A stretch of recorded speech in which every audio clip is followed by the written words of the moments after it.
नमस्कार, city post live में आपका स्वागत है। मैं हूं श्रीकांत प्रत्युष। मेरे साथ हैं जन सुराज के राष्ट्रीय अध्यक्ष उदय सिंह जी।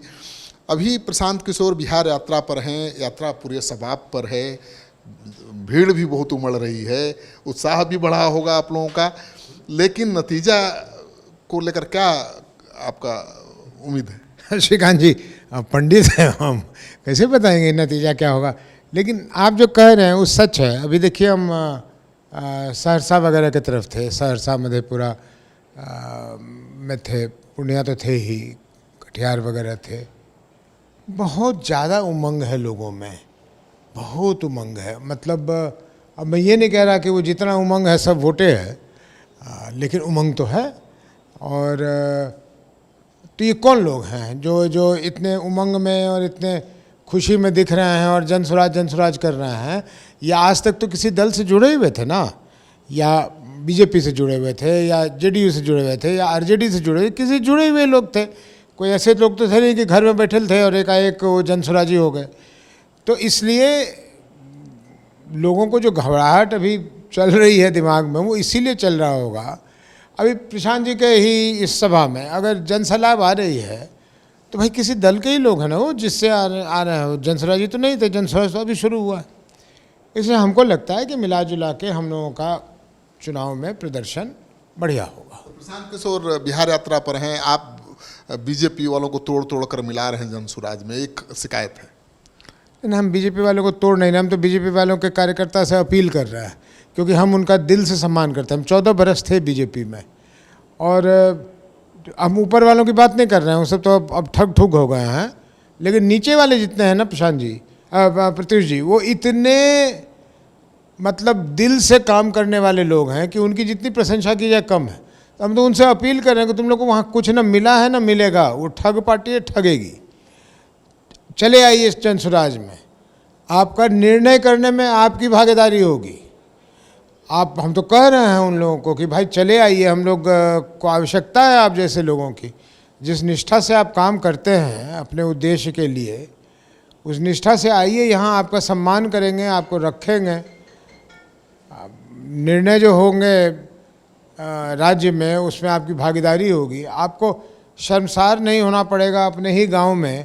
आज बीजेपी का कार्यकर्ता है, वो आकर के रोता है कि भैया, वो तो कहता है कि ब्लॉक में काम ही नहीं होता है बिना पैसा के, सो करा देने के लिए। तो हम लोग जाते हैं तो हम लोग को भी तो पैसे मांगता है, तो हम लोग क्या मुंह दिखाएंगे? हम कहते क्या मुंह दिखाओगे, जैसे लोग के साथ हो वो होगा। मोदी जी तो कह रहे हैं कि बिहार को मैन्युफैक्चरिंग का हब बनाएंगे, बिहार को मोदी छोड़ेगा नहीं बीच में। कहिया बनाएंगे? अभी तो ट्रेन दिए हैं 3 गो या 2 गो यहाँ से, और लेबर ले जाने के लिए। तो यहाँ फैक्ट्रियाँ कहिया लगाएंगे? तो फैक्ट्रियाँ लगाएंगे तो मोदी जी को शायद मालूम नहीं है, तो मोदी जी को हम बता देते हैं, पहले पूंजी का पलायन रोक दें। पहले आरबीआई को कह दें कि स्ट्रिक्ट गाइडलाइंस वो लोग दे दे कि बिहार का जो सीडीआर रेशियो है उसको मेंटेन करे और रखे अपने पास पैसा, नहीं दे दूसरे राज्यों को। देखिए यहाँ कैसे होगा काम।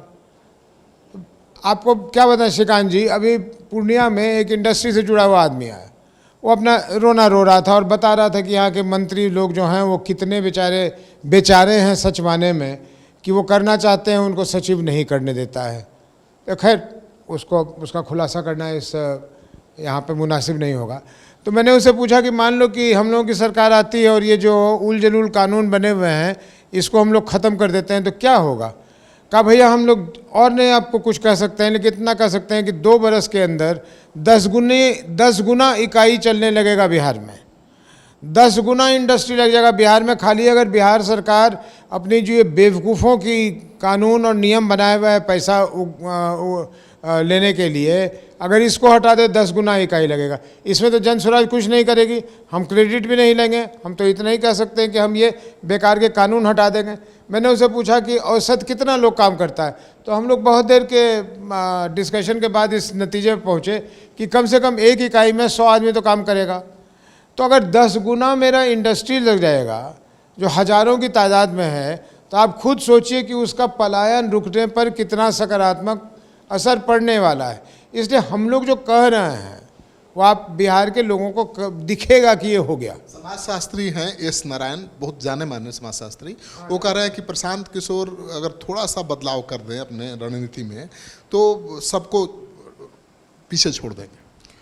तो वो जो सुझाव देते हम लोग तो सुझाव सुनने के लिए तैयार हैं। हम लोग कहाँ मना कर रहे हैं कि हम लोग को सब कुछ पता है, हम लोग कुछ नहीं करेंगे। तो अपनी सुझाव हम लोगों को बताएं और हम लोग ज़रूर उसको देखेंगे। अगर वो करने लायक चीज़ होगी तो उनका करेंगे। वो कह रहे हैं कि भाई आप कह रहे हैं कि पलायन रोक देंगे, तो कैसे रोकेंगे? आप कह रहे हैं कि शिक्षा में फ्री कर देंगे 8वीं तक, तो बोल रहे हैं कि वो तो पहले से स्कीम है लेकिन उसका फ़ायदा नहीं मिल रहा है, उसको कैसे दुरुस्त करेंगे? बच्चों को क्या पढ़ाएंगे? पहले व्यक्ति या आपके जरिए ये पहले व्यक्ति हैं जो कोई समझदारी की बात कर रहे हैं और वो सवाल पूछ रहे हैं या वो सुझाव दे रहे हैं जो लोगों को पूछना चाहिए और जवाब मांगना चाहिए। कि आप कह रहे हैं कि आप 400 रुपये को, हम लोग कह रहे हैं कि 400 रुपये को हम 2000 कर देंगे, तो ये पूछना चाहिए लोगों को कि आप 7000 करोड़ कहाँ से लाइएगा। हम लोग कह रहे हैं कि हम लोग शिक्षा को ठीक कर देंगे, तो ये पूछना चाहिए कि उसमें कितनी लागत लगेगी और ये लागत कहाँ से लाइएगा। क्या कॉमन बिहारी से उसका कपड़ा उपड़ा नोच लीजिएगा? कहाँ से ये सब काम कीजिएगा? तो हम लोग इस डिबेट में आने के लिए हम तो आपको ही रिक्वेस्ट करेंगे कि आप इतने जाने माने यहाँ के पत्रकार हैं, आप सभी दलों से रिक्वेस्ट करके एगो बैठक एगो सेशन करवाइए ना, जहाँ सब दल अपना अपना प्रोग्राम लेके आए कि हम लोग जैसे तेजस्वी जी कह रहे हैं कि 2500 रुपया देंगे, आ जाएं यहाँ 2500 रुपया देंगे, उसका हम बता देते हैं उनको कितना पड़ेगा। हम लोग को 1600 रुपया ज़्यादा देकर अगर 7000 पड़ रहा है तो उनको कितना पड़ेगा वो इसी से अनुमान लगा लें। वो कहाँ से लाएंगे पैसा बता दें। एजुकेशन में वो चेंज करना चाहते हैं, क्या करेंगे कैसे करेंगे बता दें। हम लोग कह रहे हैं हम लोग शराब रोक के फलाना काम करेंगे, वो कितना पैसा आएगा उससे क्या करेंगे। आपको श्रीकांत जी मालूम है उत्तर प्रदेश प्रति व्यक्ति आय पर कैपिटा के मामले में 33 राज्यों में से 32 पर है और बिहार 33 पे। तो 32 पे उनका प्रति व्यक्ति आय 1,05,000 है।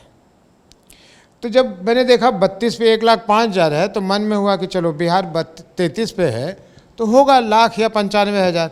जानते हैं हम कहाँ पर हैं? हम 60,000 पर हैं। उत्तर प्रदेश के आधे पे हैं हम। अब आप सोचिए, और जेडीयू किस बेशर्मी से कहता है कि बिहार में विकास किए हैं?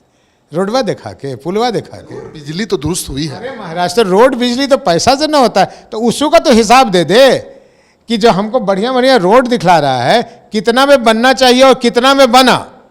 एक पुल कितना में बनना चाहिए था, कितना में बना, वो बिहार की जनता के सामने रखे ना हिसाब। अब वो कहेगा कि नहीं वो तो ऑडिटर जनरल करिए रहा है। अरे ऑडिटर जनरल ना कर रहा है, बिहार का जनता ऑडिट ना करना चाहता है, तब ना आपका बात निकलेगा। कहना कि रोड बनाने में बिजली लाने में घपला घोटाला है।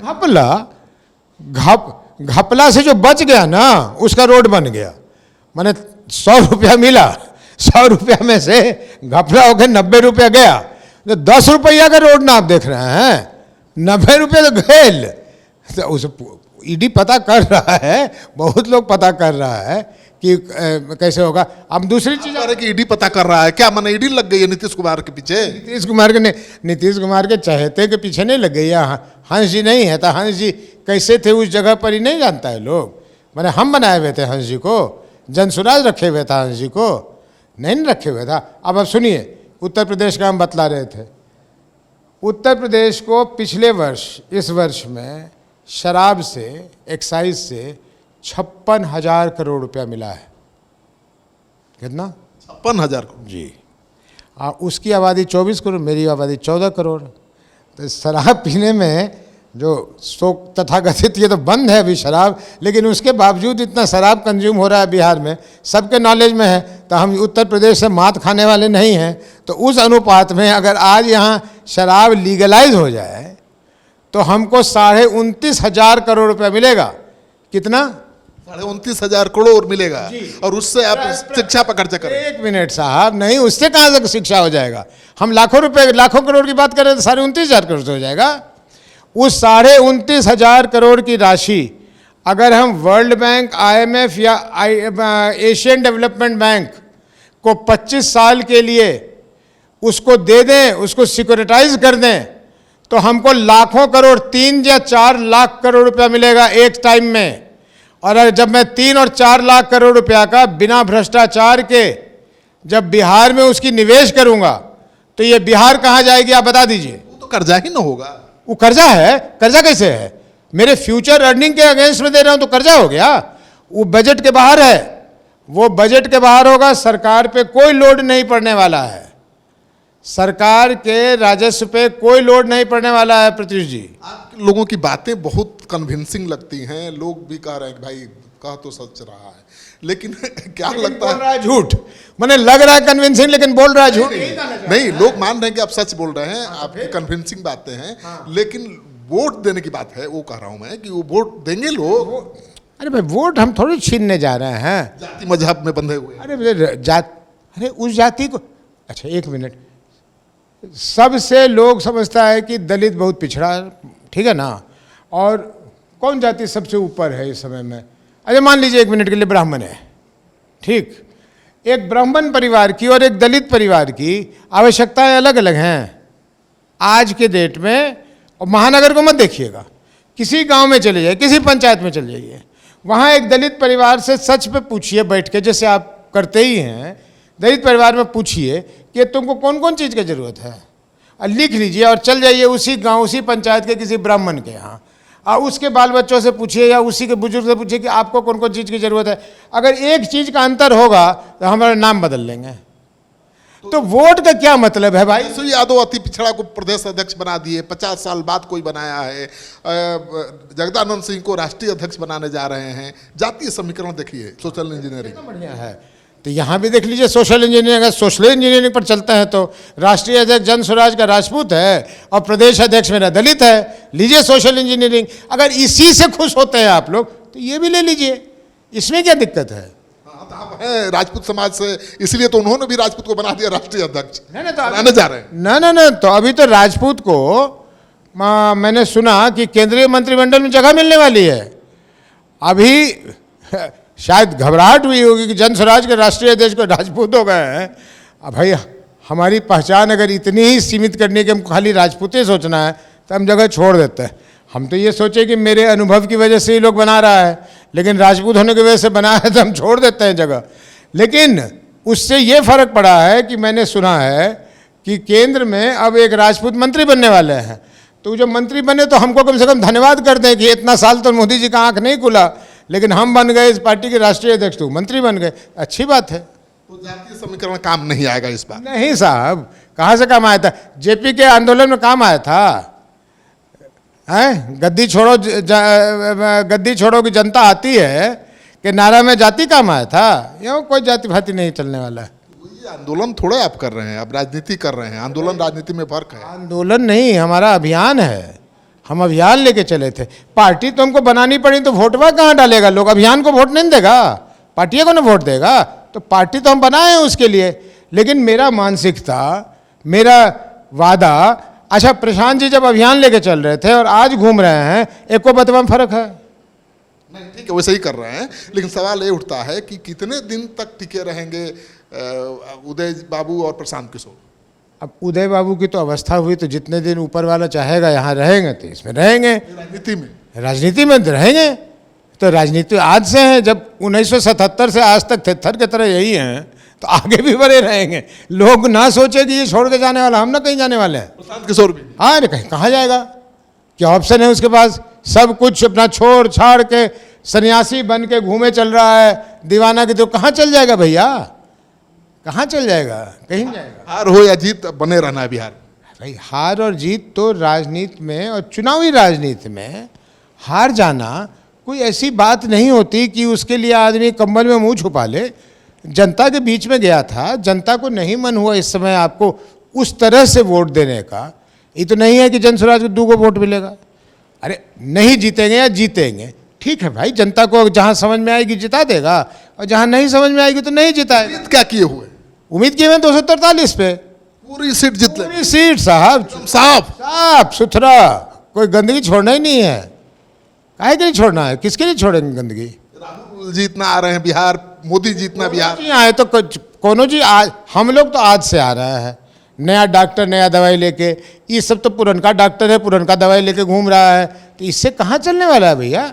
वो खा चुका दवाई, देख चुका डॉक्टरी, नहीं रहेगा उसके पास। चलिए, तो आप सुन रहे थे उदय सिंह को कह रहे हैं कि ये पुराने डॉक्टर हैं, पुरानी दवाई है जो बिहार की बीमारी में कभी काम नहीं आई।